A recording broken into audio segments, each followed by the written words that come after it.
human psychology says that if we incorporate a charity onto our podcast, people are going to develop sympathy for us because we have a charity that they blah, blah, and they know that we're helping it. And then that's going to get people to subscribe. Here's the other thing that like these principles aren't the most complex. Yeah. And a lot of like, if you see people packaging them and selling them to you, those people they're trying to take advantage of your underlying psychology. They're trying to like, come to our seminar and learn how to get millions of views on YouTube or da-da-da. It's the same bullshit as the come to our real estate, make $1 million seminar.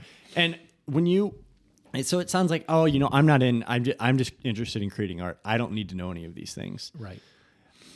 I would push back against that because these are, first of all, to be an objective observer, you have to understand when it's possible to get pulled into a subjective battle or an art. It's just, I mean, like you're talking about propaganda, the Edward Bernays book, or like just these ideas that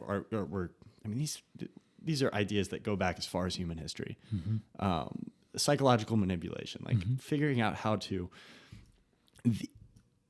they are designed at their core, and they're not all effective. There's no like, dark and smoky like, but they are designed, and when they are effective, they're extremely effective to get an emotional reaction. Yeah. And to be an objective observer, you have to at least understand when that is present, so you can step back and be like, this is how I could react emotionally.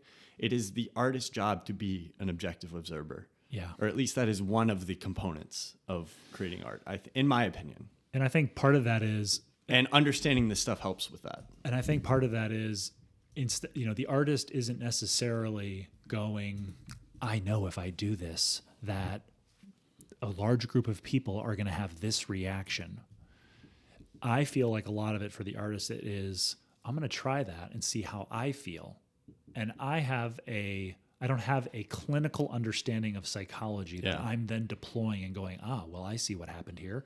I did this thing, and then in my brain, this chemical went from here to here and then did this, and then this happened.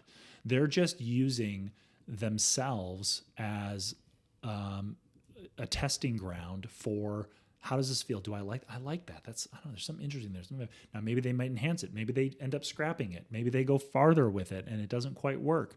But they're listening to their own reaction to it and feeling their reaction to it to go, how does that feel? I was just listening to the Trent Reznor Tetragrammaton with Rick Rubin, and he went off and did something, and he said it gave me... This is like the Scorsese meme at this point. It gave me goosebumps.